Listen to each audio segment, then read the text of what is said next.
नया शुरू करते हैं।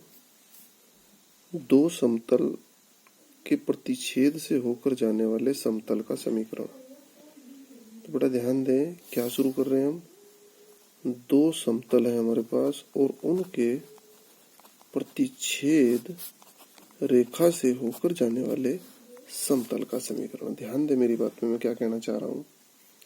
बेटा सबसे पहली बात तो दो समतल होते क्या है। आप अपने रूम को देखो, जिस रूम में तुम बैठे हो, क्योंकि मैं पहले ही बता चुका 3D जो है बहुत ज्यादा कल्पना करने की है। 3D में आप देखो, सामने की जो दीवार है वो एक समतल होगी, एक समतल हो गया उसके बगल वाली दीवार। तो बेटा दोनों दीवारें जहां मिल रही हैं तो वहां एक लाइन है ना भाई। दोनों दीवारें जहां मिल रही हैं वो एक लाइन है, तो उस लाइन से होकर जाने वाले समतल का समीकरण। इस चीज को मैं ऐसे भी बता सकता हूँ। ये बेटा मेरा कॉपी है जिसमें मैं लिख रहा हूँ, ये कॉपी का एक पेज है। एक समतल ये वाला हो गया और एक समतल हो गया ये वाला। तो ये लाइन क्या है, इन दोनों की प्रतिच्छेद। तो इससे होकर जाने वाले समतल का समीकरण यानी ये पेज। तो ये पेज उसी लाइन से नहीं जुड़ा हुआ है जो दो समतल है। एक समतल ये हो गया कॉपी का, एक समतल ये हो गया, और ये पेज क्या है, इन दोनों समतलों के प्रतिच्छेद रेखा से होकर जाने वाला।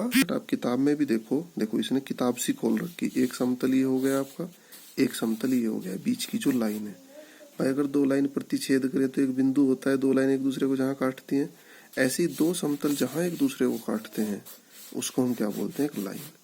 तो इस लाइन से जाने वाले समतल का समीकरण, मुझे उम्मीद है वो क्लियर हुआ होगा आपका। तो बेटा इस समतल के समीकरण के लिए पहले आपके पास इस समतल का समीकरण होना जरूरी, इस समतल का समीकरण होना जरूरी। और ये सब बातें आप तभी समझ पाओगे जब आपका पिछली थ्योरी क्लियर है। बेटा अगर पिछली थ्योरी क्लियर नहीं है, पहले उन्हें क्लियर करें आप, अदरवाइज समझने का प्रयास करना बेकार है। तो पहला जो समतल है आपके पास, इसने दिया नहीं, इसने, चलो मैं भी लिखता हूँ यहाँ से, अपने हिसाब से लिखता हूँ मैं। आर डॉट एन बराबर डी होता था, आपके याद होगा। तो बेटा R dot N one, N क्या होता था याद है, समतल के अभिलंब का सदिश। कुछ में कैप भी आया करता था, बराबर डी वन। दूसरा समतल कितना आया, आर डॉट एन टू और बराबर डी टू। डी वन क्या है, समतल की मूल बिंदु से लंबवत दूरी। तो दोनों समतल आ गए आपके पास भाई। इन समतल को मैं ऐसे भी लिख सकता हूँ क्या, आर डॉट एन वन और minus D one. D one distance है, इस पे वेक्टर मत लगा देना। दूसरे को मैंने कैसे लिखा, R two dot N two और माइनस डी टू। तो बेटा ध्यान रहे, दोनों समतल के प्रतिच्छेद से होकर जाने वाले समतल का समीकरण, पहला समतल लिखो प्लस लैम्बडा इंटू दूसरा लिखो और बराबर लगा दो 0। इस पे आप डाल दें इक्वेशन 1। तो ध्यान रहे, दो समतलों के प्रतिच्छेद से होकर जाने वाले समतल का समीकरण क्या होगा, पहले समतल का समीकरण प्लस लैम्बडा इंटू दूसरे समतल का समीकरण। क्लियर होगी बात यहाँ तक। तो जब आपके पास पहला समतल आ गया प्लस लैम्बडा इंटू दूसरा समतल, फिर बात आती है लैम्बडा की। तो बेटा लैम्बडा का जो मान है वो निकालने का तरीका आपको बताया जाएगा, उसकी चिंता मत करें, वो क्वेश्चन के अकॉर्डिंग होगा, उसमें आप बिल्कुल निश्चिंत रहें। अब इसी चीज को हम काहे में चलते हैं, कार्टेशियन फॉर्म में। तो भाई कार्टेशियन फॉर्म के अकॉर्डिंग क्या है आपके पास, पहला जो समतल है आपके पास वो क्या है भाई, A X plus B Y plus C Z D नहीं होता भाई। तो पहला आया a1x, याद करो भाई इनको, b1y प्लस c1z और बराबर d1। दूसरा आया a2x b2y c2z बराबर d2। समीकरण एक और समीकरण दो।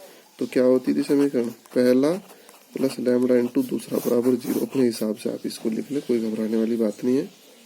तो बेटा इस पर आधारित आपको उदाहरण भी दिया है और मैं कोशिश करूंगा आपको एक उदाहरण समझा दूं साथ साथ, ताकि ये चीज यहीं कहीं तुम्हारे दिमाग में फिट बैठ जाए। हमारे पास एक समतल दिया है इसने, R dot I plus J plus के, सीधा ही लिख दूं, -6 बराबर 0, इधर ले आया मैं इसको। दूसरा दिया है are dot 2i plus 3j plus 4k और plus 5 is equal to 0। Equation number 2 clear. अब ये कहता है इनके प्रतिच्छेद से होकर जाने वाले समतल का समीकरण बताओ, तथा वह बिंदु 1 1 1 से भी जाता है। तो उसके बाद की बात है।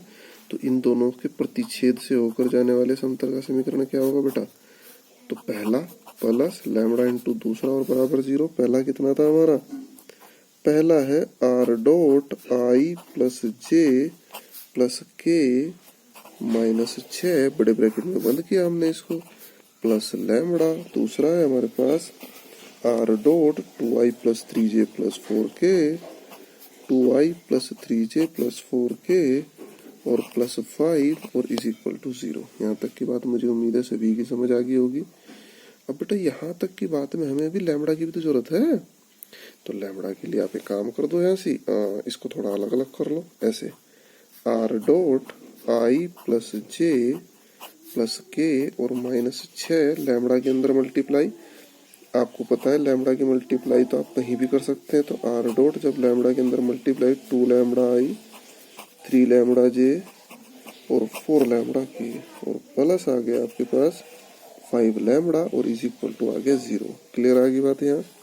अब आपने आर आर वालों को एक साथ रख दिया और दोनों में से आर हमने कॉमन ले लिया, तो आर जब कॉमन लिया तो अंदर क्या बच गया आपके पास, आई प्लस जे प्लस के प्लस 2 लैम्बडा आई और प्लस 3 लैम्बडा जे और प्लस 4 लैम्बडा के और माइनस 6 और प्लस 5 लैम्बडा और बराबर आ गया आपके पास 0। यहाँ तक की बात भी सबको क्लियर है। अब बेटा आपने क्या किया, आर डॉट आई को एक साथ रखा, तो यहाँ आया आई प्लस 2 लैम्बडा आई, जे प्लस 3 लैम्बडा जे और के प्लस 4 लैम्बडा के माइनस 6 और प्लस 5 लैम्बडा और बराबर आ गया आपके पास 0। अब आप आर की वैल्यू रख दे भाई, आर की वैल्यू क्या होती है, एक्स आई प्लस वाई जे प्लस जेड के नहीं होती, और अंदर इसको कैसे लिख दिया आपने, 1 प्लस 2 लैम्बडा इंटू आई, 1 प्लस 3 लैम्बडा इंटू जे और 1 प्लस 4 लैम्बडा इंटू के ब्रैकेट बंद माइनस 6 और प्लस आ गया 5 लैम्बडा और बराबर 0। अब बच्चों क्या करा हमने भाई, 1 1 1 से जाता है, तो 1 1 1 से जाने का मतलब क्या है, एक्स वाई जेड के बदले आपको क्या रखना पड़ेगा, 1 1 1 भाई 1 1 1 एक्स वाई जेड का ही तो मान हुआ। जब आप इसके बदले 1 1 1 रख देंगे तो बेटा आई के गुणांक के साथ जे के गुणांक के साथ के लैम्बडा निकल जाएगा, और लैम्बडा निकलते ही वापस रखते हैं आंसर। चाहो तो थोड़ी सी मदद आप एग्जाम्पल की भी ले सकते हो, तो कोई चिंता करने वाली बात है ही नहीं जरा सी भी। मेन चीज है आपके अगर कंसेप्ट क्लियर है, थ्योरी क्लियर है, तो इन क्वेश्चन को होने से कोई नहीं रोक सकता। और भाई अगर आपने कंसेप्ट क्लियर नहीं करे अब फिर नहीं होंगे। दो रेखाओं का सहतलीय होना, यानी अगर दो रेखाएं किसी एक ही तल पर स्थित है, तो बेटा पहली रेखा लिखी हमने आर इज इक्वल टू, याद करो रेखा का समीकरण क्या होता है, ए प्लस लैम्बडा बी नहीं होता, तो A1 हो गया और ये B1 हो गया, समीकरण नंबर 1। और दूसरी आ गई आपके पास R is equal to A2 plus mu B2, इस पर डाल दिया समीकरण नंबर 2। अगर ये दोनों रेखाएं एक ही तल पर स्थित हैं तो ध्यान दें आप लोग, क्या कंडीशन बनेगी इसकी, ऐसी कंडीशन ये बनेगी इनकी, A2 minus A1 dot B1 cross B2 और बराबर क्या आ जाएगा आपके पास 0। ध्यान दें क्या कंडीशन बनेगी, 8, इनको याद कर लो भाई अच्छे से, डॉट B1 क्रॉस B2 और बराबर आ गया आपके पास 0। It's okay. अब इसी चीज को कहाँ में लेके चलेंगे हम, कार्तीय रूप में। अब कार्तीय रूप में क्या है आपके पास, तो पहले रेखाओं के समीकरण आपको कार्तीय रूप में लिखने पड़ेंगे भाई। तो कार्तीय रूप में क्या होती है, x माइनस x1, ऐसे नहीं होता, y minus y1 z minus z1 upon में a1 b1 c1। दूसरा आया x minus x2 y minus y2 z minus z2 upon में आया a2 b2 c2। बेटा अगर ये सहतलीय हैं तो यहाँ क्या होगा आपके पास, determinant x2 minus x1 y2 minus y1 z2 minus z1, और यहाँ आया a1 b1 c1 a2 b2 c2 का डिटर्मिनेंट और इज इक्वल टू 0। याद रहेगी बात भाई। यह आया आपके पास x2 minus x1 y2 minus y1 z2 minus z1 और अपॉन में आया आपके पास a1 b1 c1 a2 b2 c2 और पूरे का डिटर्मिनेंट बराबर आ गया आपके 0। It's okay. आधारित उदाहरण 21 है बेटा, सेम टू सेम बिल्कुल फॉर्मूला, x1 y1 z1 जो भी है इनके मान आपको अगर पता है सारणिक तुम्हें हल करनी आती है, कोई दिक्कत नहीं है। उसके बाद बेटा नेक्स्ट जो टॉपिक आता है वो आता है दो समतलों के बीच का कोण। ठीक है, तो भाई दो समतलों के बीच का जो कोण होगा, आप दो रेखाओं के बीच का कोण तो पढ़ चुके, यहाँ तक मेरे याद है। दो रेखाओं के बीच का कोण अगर थीटा होता था, रेखा यानी वेक्टर कह लो आप, तो पहली रेखा का जो सदिश है वो होता था वहाँ b1 और दूसरी का सदिश होता था b2। तो इनके बीच का जो कोण होता था कोस थीटा बराबर b1 डॉट b2 अपॉन में b1 का मोड b2 का मोड और पूरे का मोड। याद करो आप लोग, ये कोस का फॉर्मूला जो है वो डॉट प्रोडक्ट में पढ़ाया गया था। तो बच्चों ऐसे ही यहाँ है, अगर आपके पास दो प्लेन हैं और उनके बीच का कोण आप देखना चाहते हो, तो बेटा सपोज करो ये एक प्लेन है, तो प्लेन के अपने dr तो होते नहीं, अपनी डायरेक्शन तो होती नहीं, तो प्लेन का 90 डिग्री वाला मामला ये रहा। ठीक है, नॉर्मल। तो इसके नॉर्मल का जो सदिश है वो आपने क्या ले लिया भाई, n1 सदिश। ठीक होगी ना बात। अब ऐसे ही आपके पास दूसरा प्लेन है, दूसरा प्लेन सपोज करो आपने ऐसे बना दिया और इसका विलंब इधर को जा रहा है ऐसे, तो इसके जो अभिलंब के जो dr हैं उनसे बना जो सदिश है वो n2 है, पहले वाले से क्या है n1। अब देखो, अगर दो प्लेन एक दूसरे को थीटा कोण पर झुके हैं तो इनके अभिलंब भी तो एक दूसरे से थीटा कोण पर ही झुके होंगे। किताब में इसका चित्र बना, मैं आपको दिखा दूं एक बार। देखो रे बच्चों, ये रहा, देखो दो प्लेन है, एक दूसरे से कितने कोण पर झुके, थीटा। तो इनके अभिलंब भी तो एक दूसरे से थीटा कोण पर ही झुकेंगे, नहीं झुकेंगे भाई। तो अभिलंबों के जो बीच का कोण होगा वो भी हमारा थीटा ही होगा। तो अगर ये थीटा होगा तो फॉर्मूला वही रहेगा क्या, कोस थीटा बराबर n1 डॉट n2 अपॉन भाई जो भी वेक्टर है b1 b2 होता तो वो हो जाता है n1 n2, तो n1 n2 के हिसाब से होगा।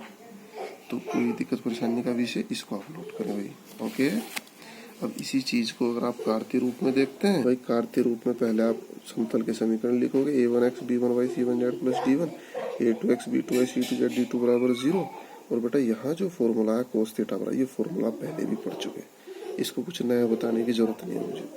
अब बेटा इसकी कंडीशन भी आप पहले पढ़ चुके, यदि दोनों समतल परस्पर लंब, पिछले वाली कंडीशन है रेखा वाली, 90 है तो a1 a2 b1 b2 plus c1 c2 बराबर क्या होगा 0। और अगर वेक्टर रूप में दिया तो दोनों वेक्टर एक दूसरे के क्या होंगे, समांतर। ठीक है भाई, तो ये कंडीशन आप पहले भी पढ़ चुके, कॉपी पलट के देख ले, आपको दिक्कत नहीं है। अगर दोनों समांतर हैं तो इनके जो dr होते हैं अभिलंब के, इनका अनुपात क्या होता है, बराबर a1 अपॉन a2 बराबर b1 अपॉन b2 बराबर c1 अपॉन c2। तो मुझे नहीं लगता कि कोई समस्या आएगी इसमें, क्योंकि पहले आप रेखा में पढ़ ही चुके। मेन बात है बेटा पिछली थ्योरी क्लियर होना, और भाई वो थ्योरी क्लियर नहीं फिर तो बहुत ही मुश्किल काम है। वो थ्योरी क्लियर है फिर कोई समस्या नहीं है। अब जैसे इसने एग्जाम्पल 22 दिया, दो समतल, एक समतल बीच का कोण सदिश विधि से ज्ञात करो। तो पहले आप इसको क्या कर लो भाई, सदिश में कन्वर्ट कर लो। तो सदिश में कन्वर्ट करेंगे तो आपके पास जो पहला समतल है उसके अभिलंब के जो dr हैं वो कितने, 2 1 माइनस 2। तो हमें अभिलंब की तो सदिश का, अभिलंब का ही तो सदिश चाह रहा, तो अभिलंब का सदिश कितना होगा 2i प्लस j माइनस 2 के। यहाँ देखो dr कितने, 3 माइनस 6 माइनस 2, तो सदिश कितना आ गया n2 बराबर 3i माइनस 6j माइनस 2 के। फॉर्मूला लगा दिया कोस थीटा बराबर ये। बेटा अगर पहले पढ़ाई हुई चीजें आप क्लियर नहीं करोगे तो बार बार परेशानी का सबक बनेगा ही। तो आज का जो गृह कार्य है उदाहरण 22 और उदाहरण 23 आप लोग स्वयं करेंगे। तो बेटा एक टॉपिक हमारा रह गया आज, समतल में दिए बिंदु की दूरी। तो इस टॉपिक को हम कल करेंगे, पहले इस पर आधारित थोड़े से क्वेश्चन करा दें एक दो जरा। बेटा 11.3 का क्वेश्चन नंबर 4 बहुत ही इंपॉर्टेंट क्वेश्चन है। निम्नलिखित स्थितियों में मूल बिंदु से खींचे गए लंब के पाद के निर्देशांक ज्ञात करो। निम्नलिखित स्थितियों में मूल बिंदु से खींचे गए लंब के पाद के निर्देशांक ज्ञात करो। तो बेटा ए जो दिया है आपके पास, क्या दिया है, 2x plus 3y plus 4z और माइनस 12 बराबर 0। ये हमारे पास एक अभिलंब है, सपोज करो, कैसा भी हो सकता है, समतल। तो इस समतल का आपको समीकरण दे दिया, क्या दे दिया समतल का समीकरण, ये 2x plus 3y plus 4z minus 12 बराबर 0। इस पे इक्वेशन 1 डाल दिया। तो इसके ऊपर क्या डाला हमने भाई, ये नॉर्मल। तो जब ये नॉर्मल डाला कहाँ से, 0 0 0 से यानी O से, ये पॉइंट हो गया आपका n। तो ये जो n है, ये n क्या कहलाएगा भाई? ये जो आपने अभिलंब डाला ये कहलाएगा अभिलंब का पाद यानी आधार। तो इस n के जो निर्देशांक है वो हमें बताने हैं। तो बेटा इस n के निर्देशांक बताने के लिए आप थोड़ा सा दिमाग लगाएंगे, पिछली थ्योरी को सारी को। बच्चों जब भी टाइम मिले उस थ्योरी को एक बार रिवाइज जरूर करो। अगर आप उसको रिवाइज नहीं करें तो बड़ा मुश्किल काम हो जाएगा भाई तुम्हारे लिए। तो भाई इस n के निर्देशांक हमें ज्ञात करने हैं। तो देखते हैं भाई n के निर्देशांक कैसे ज्ञात होंगे मेरे पास। तो बेटा ये जो अभिलंब का पाद है ना, इसका निर्देशांक मान लो x1 y1 z1 मान लिया। अब देखो जो जो थ्योरी तुम्हें पता उसी के अनुसार काम करो। बेटा सर्वप्रथम x1 y1 z1, ये जो n है अभिलंब का जो पाद है भाई, ये बिंदु क्या है? आपका जो ये प्लेन है इसके ऊपर स्थित है। तो ये प्लेन की समीकरण को भाई संतुष्ट नहीं करेगा, ये बात तो तुम पहले से पढ़ते आ रहे। अगर कोई बिंदु किसी रेखा के ऊपर स्थित है, किसी वृत्त के ऊपर स्थित है, किसी प्रवलय के ऊपर स्थित है, किसी प्लेन के ऊपर स्थित है, तो वह उस प्लेन को संतुष्ट करेगा। तो सर्वप्रथम आप क्या लिखेंगे? माना n के निर्देशांक x1 y1 z1 है। फिर आप क्या लिखोगे? तब n जो है समतल पर स्थित है। तो यह समतल की समीकरण को संतुष्ट करेगा। तो समतल की समीकरण को संतुष्ट करने का मतलब 2x1 plus 3y1 plus 4z1 और -12 या 12, इक्वेशन नंबर 2। बेटा हमें फाइनली क्या निकालना है? x1 y1 z1। तो और देखो, और तुम क्या क्या जानती हो थ्योरी के अनुसार? भाई मुझे ये बताओ, ये जो ON है या NO है, तो ON के अगर आप dr निकाल दे, ये जो आपने समतल के ऊपर अभिलंब डाला अभी ON, तो इसके dr निकालते हैं। अभिलंब ON के drs, बेटा drs तो आपको पता है क्या होते हैं dr? इधर वाले में से ये घटाते हैं, इधर वाले में से ये घटाते हैं, यानी x वाले घटाते हैं, फिर y वाले, फिर z वाले, नहीं होते dr जब दोनों तरफ बिंदु दिए गए होते हैं। तो dr आ गया x1 माइनस 0, y1 माइनस 0 और z1 माइनस 0, नहीं हुए भाई? तो यानी फाइनली जो dr आ गया x1 y1 z1। अब आप लिखोगे यहाँ से, परंतु समतल की समीकरण क्या थी भाई? 2x plus 3y plus z minus 12 बराबर 0 के अनुसार, ये इसकी तुलना कर दो। कहाँ से? ax, ये तो होती थी समतल की समीकरण, cz माइनस d बराबर d के अनुसार क्या है भाई? समतल के अभिलंब के dr, क्या क्या होंगे समतल के अभिलंब के dr भाई? 2 3 4। बेटा एक बात बताओ, समतल के ऊपर जो एक अभिलंब आप पहले से ही क्वेश्चन के अकॉर्डिंग डाल चुके, इसके dr क्या है? x1 y1 z1। समतल का जो अपना अभिलंब है, मैं अपना अभिलंब मान लो यहाँ से जा रहा या यहाँ से जा रहा, अरे जब ये भी समतल के ऊपर 90 डिग्री बना रहा, और जो समतल का अपना अभिलंब होगा वो भी 90 डिग्री, तो दोनों एक दूसरे के समांतर नहीं होंगे। बोलो भाई, समतल के अभिलंब के dr, भाई मान लो एक बात है, फर्श है तुम्हारा, फर्श के ऊपर तुमने एक कुर्सी रखी, तो कुर्सी के 4 पाए हैं, तो चारों के चारों 90 डिग्री बना रहे फर्श के ऊपर, तो बेटा वो चारों आपस में तो समांतर हुए ना। तो ऐसे ही यहाँ समतल का जो अपना अभिलंब है मान लो ये है, तो इसके तो समांतर हुआ। तो यानी इसके जो dr है x1 y1 z1 और अभिलंब के जो dr है 2 3 4, दोनों एक दूसरे के पैरेलल है, और पैरेलल होने पर क्या होती है? इनका रेशियो समान होता है। अभी पढ़ा है 2 मिनट हुई, a1/a2 बराबर b1/b2 बराबर c1/c2। तो यहाँ आप लिखेंगे ये भी dr है, इसका मतलब क्या हुआ? x1/2 यानी a1/a2 बराबर y1/3 और बराबर z1/4। ये बात मुझे उम्मीद है सभी की समझ आई होगी। बेटा समझ तब आएगी जब थ्योरी क्लियर होगी। इसके बराबर मैंने k मान लिया। अगर मैं इसके बराबर k मानता हूँ तो x1 बराबर 2k, y1 बराबर 3k और z1 बराबर 4k। क्लियर? अब ये सारे मान देखो, हमारे पास x1 y1 z1 के मान आ गए, बस k की दिक्कत है। k अगर हमारे पास आ जाए तो हो गया काम। अब x1 y1 z सारे मान उठा के कहाँ रखो, समीकरण 2 में, जो समीकरण 2 संतुष्ट करके आई थी। तो उसमें तो ये थी बेटा 2x1, x1 का मान 2k प्लस 3y1, y1 का मान 3k प्लस 4z1, z1 का मान 4k और बराबर थी 12। तो ये आया बच्चों 4k, 9k, 16k बराबर 12। और मुझे लग रहा 9 और 4 13 और 16 29 k बराबर 12 और k बराबर 12/29। तो k का मान आ गया। तो x1 बेटा x1 कितना था 2k, तो 2 इंटू 12/29 ये आ गया 24/29। ऐसे ही y1 निकाल दो, ऐसे ही z1। तो कोई समस्या नहीं आएगी जरा सी, मेन चीज थ्योरी क्लियर। तो आगे बढ़े। देखो बच्चों पांचवे का ए पार्ट, पांचवे के ए पार्ट में इसने कहा निम्नलिखित प्रतिबंधों के अंतर्गत समतलों का सदिश एवं कार्तीय समीकरण ज्ञात करो जो बिंदु 1 0 - 2 से जाता है। कहाँ से जा रहा है भाई, 1 0 - 2 से। जिससे जाता था उसको ए से लिखते थे, थ्योरी पढ़ लो अभी। तो इस ए का जो सदिश है ए इज इक्वल टू आई, जे तो 0 ही हो गया, -2k। तो यानी ए से कह लो या वेक्टर ए से जाता है। क्लियर होगी बात भाई, कहाँ से जाता है, ए से जाता है। आगे बढ़ो, आई प्लस जे माइनस के समतल पर अभिलंब है और समतल पर अभिलंब के सदिश को आप कहाँ से लिखते थे, एन से नहीं लिखते थे भाई। तो ये कितना दिया भाई, आई प्लस जे माइनस के दिया। ध्यान करो बात को भाई, समतल हमारा कहाँ से जा रहा, आई -2k से, और ये समतल के ऊपर अभिलंब है।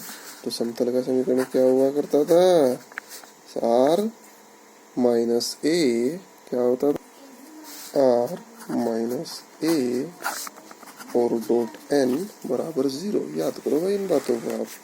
तो बेटा इनके मान रख दो आप, आर माइनस ए का मान तो अभी आया भाई, कितना आया ए का मान, ए का मान आया है अभी आई -2k और इंटू में आ गया एन, यानी आई प्लस जे माइनस के बराबर 0। This is the answer. अब बेटा देखो मैंने वेक्टर फॉर्म में निकाला, अब कार्टेशियन में निकालना तुम्हारी जिम्मेदारी है। चाहे तो बिंदु को बिंदु में कन्वर्ट करो और अभिलंब के इससे क्या निकालो आप, वो तुम करोगे भाई, इसको कैसे करोगे वो तुम्हारी मर्जी है। चाहे तो आप आर का मान XYZ रख के इसको कन्वर्ट करो, क्योंकि मैंने आपको सिखा रखा है वेक्टर से कार्टेशियन में कन्वर्ट करना, या फिर आप यहीं से कन्वर्ट करो, बिंदु आपका है ही और अभिलंब के dr कितने आ जाएंगे यहाँ से, 1 1 और -1। अब क्या होता है equation, x - x1 into A, it is A, it is B, it is C. तो x माइनस ये हो गया आपका क्या, x1 y1 z1। तो क्या हुआ बेटा, x - x1 into A, y - y1 into B, z - z1 into C, सबके बीच में प्लस और बराबर 0। अब मेन चीज है, तुम्हारा इक्वेशन याद होना जरूरी है। छठा, उन समतलों का समीकरण क्या है, निम्नलिखित 3 बिंदुओं से गुजरते हैं। बेटा 3 बिंदु को गुजरने वाली बात मुझे नहीं बताने की जरूरत है, छठा क्वेश्चन आप खुद करोगे क्योंकि 3 बिंदु आप खुद ही पढ़ चुके। सातवां, समतल इतने द्वारा काटे गए अंतःखंडों को ज्ञात कीजिए। सातवें में इसने दिया है 2x plus Y minus Z बराबर 5। तो बेटा अंतःखंड रूप को आप याद करो, क्या था अंतःखंड रूप, x upon A plus Y upon B plus Z upon C बराबर 1। तो 1 लाने के लिए आपने क्या करा भाई, 5 से भाग दे दिया। मेन चीज थ्योरी क्लियर। बेटा हर वीडियो में मेरी यही है ना बात की थ्योरी क्लियर करो, तो इसका मतलब कुछ है ना। तो बेटा ये आपने लिख दिया 2x upon 5 plus Y upon 5 minus Z upon 5 बराबर 1। अब आप इसको लिखते हैं x अपॉन ए यानी 5/2 प्लस वाई अपॉन 5 और plus Z upon -5 is equal to 1। Clear होगी बात। अब आप इसकी तुलना करते, तुलना करेंगे तो a बराबर 5/2, b बराबर 5 और c बराबर -5। This is the answer. तो कोई दिक्कत नहीं आएगी भाई, काटे हुए अंतःखंड भी आएगी आपके पास। आठवां, उस समतल का समीकरण ज्ञात कीजिए जो y अक्ष पर अंतःखंड 3 और जो तल इतने के समांतर है। चलो भाई से बताऊं, उस समतल का समीकरण ज्ञात कीजिए जो y अक्ष पर अंतःखंड 3, y अक्ष पर कितना अंतःखंड काट रहा, 3। तो बेटा बिंदु क्या हो गया, 0 3 और 0। इसका मतलब क्या हुआ, इस बिंदु से होकर जा रहा हो, देखो भाई समतल के समीकरण कई तरीके के हैं ना। तो हमारा समतल जब y अक्ष पर 3 का अंतःखंड काटता हुआ जा रहा है तो यानी किस बिंदु से होके जा रहा है 0 3 0। आगे बढ़ो। 8वां, उस समतल समीकरण ज्ञात कीजिए जिसका y अक्ष पर अंतःखंड 3 और जो तल ZOX के समांतर है। तल ZOX के समांतर है। चलो भाई, अब ZOX के समांतर का मतलब क्या हुआ भाई। अब आप अपने कमरे की डायरेक्शन देखो भाई, ये तो थोड़ा कमरे से ही बताता हूँ मैं इस क्लास में। तो चलो आप लोग देखें अपना कमरा। एक आपने x एक्सिस ली, एक आपने y एक्सिस ली, एक आपने z एक्सिस ली। ठीक है, जब आप x y z एक्सिस लेते हैं तो बेटा जो आपने x ली और z ली तो o तो मूल बिंदु है x o z, तो आपके सामने वाली जो दीवार है वो आ गई। आपका जो समतल है वो क्या है, इसके समांतर। समांतर का मतलब यही दीवार आप मान लो। तो इस दीवार के ऊपर जो परपेंडिकुलर डालेंगे आप तो बेटा वो क्या होगा, वो वाई एक्स के समांतर नहीं आएगा परपेंडिकुलर। बताओ भाई, आप अपने कमरे की दीवार को देखो। कमरे की दीवार से मतलब एक आपने एक्स एक्सिस ली फर्श वाली, दूसरे फर्श की तरफ को वाई एक्सिस ली और ऊंचे वाली जेड ली। तो बेटा एक्स ओ जेड यानी आपके सामने की दीवार होगी। तो आपके सामने की दीवार पे आप एक पेन रखो परपेंडिकुलर, तो वो पेन किसके समांतर आएगा बेटा, वाई एक्सिस के। तो इसका मतलब क्या हुआ, समतल का अभिलंब काहे के समांतर आएगा भाई, वाई अक्ष के समांतर होगा। और जब समतल का अभिलंब वाई अक्ष के समांतर होगा तब अभिलंब के dr क्या होंगे भाई, अभिलंब के dr 0 1 0। ये बात आपको नहीं पता तो आप याद कर लें। अगर कोई रेखा x अक्ष के समांतर जाती है तो उसके dr क्या होते हैं 1 0 0। भाई y और z तो वहां काम ही नहीं कर रहे। जब y अक्ष के समांतर कोई रेखा जा रही है तो हमारा अभिलंब y अक्ष के समांतर ही तो है, तो उसके dr कितने होंगे 0 1 0। तो dr का मतलब ABC हो गए और जो बिंदु आए थे आपके 0 3 0 यानी x1 y1 z1 हो गए। तो क्या होता है समीकरण, x माइनस x1 ऐसे लिखता था भाई मैं, y minus y1 z minus z1 और बराबर 0। उसके बाद dr की गुणा ABC की 0 प्लस 1 और प्लस 0। तो y माइनस 3 बराबर 0 और y बराबर 3। This is the answer. बेटा थोड़ा सा लॉजिकली सोचना पड़ेगा, अगर तुम लॉजिकली नहीं सोचोगे तो बड़ा मुश्किल है। 9वां समतल समीकरण का समतल इतने इतने के प्रतिच्छेद से जाता है। 9वां बेटा आप लोग अपने आप करेंगे होमवर्क, क्योंकि प्रतिच्छेद वाला आज मैंने उदाहरण तुम्हें करा दिया, घबराने वाली बात नहीं है बिल्कुल भी। 10वां, उस समतल समतल प्रतिच्छेद, 10वां भी होमवर्क प्रतिच्छेद वाला मैंने तुम्हें करा दिया। 11वां, चलो इतने इतने प्रतिच्छेद से होकर जाने वाले 11वां भी अपने आप करोगे, प्रतिच्छेद वाला करा दिया। 12वां, समतलों जिनके सदिश इतने इतने बीच का कोण, भाई बीच का कोण बिल्कुल पढ़ा दिया अभी ज्यादा देर नहीं हुई, बीच का कोण अभी पढ़ाया 12। 13वां, समतलों के युग्म समांतर अथवा लंबवत हैं। भाई 13वां, बीच का कोण निकालना है इनमें भी, बीच के कोण के अकॉर्डिंग आप चेक करेंगे लंबवत है या समांतर है। ओके, और उसके बाद क्या दिया इसने, 14वां, समतलों की दूरी। 14 भी नहीं करना बेटा, 14 में बताऊंगा। तो आज का होमवर्क ये है आपका, प्रयास करें बेटा, थोड़ी सी थ्योरी पक्की करें एक बार, लिख लिख के समझ के, नहीं आती समझ मेरे से पूछो।